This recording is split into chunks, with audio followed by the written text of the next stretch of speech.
Les vignerons anglais se frottent les mains et voient grand. Leurs vins pétillants sont à la mode. Les ventes augmentent, plus 11% entre 2015 et 2020. Et plusieurs experts, dans des séances de dégustation à l'aveugle, ont comparé les vins pétillants du Kent au champagne français.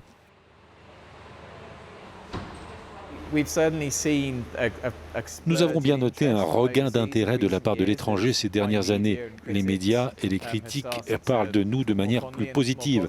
Il y a une dizaine d'années, il n'y avait que 2 ou 3 vins qui pouvaient être connus ailleurs qu'au Royaume-Uni, ou des critiques qui pouvaient les reconnaître. Il y en a plus maintenant, beaucoup plus.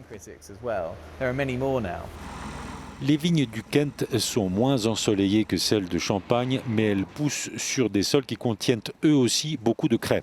Quant aux températures, le réchauffement climatique pourrait bien avoir rapproché le sud-est de l'Angleterre de la Champagne telle qu'on la connaissait il y a quelques années.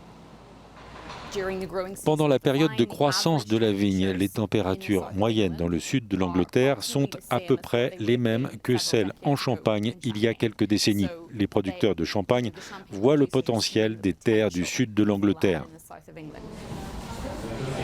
Le climat reste néanmoins un peu plus frais dans le Kent qu'en Champagne et pour les œnologues, c'est là que réside le secret de la différence.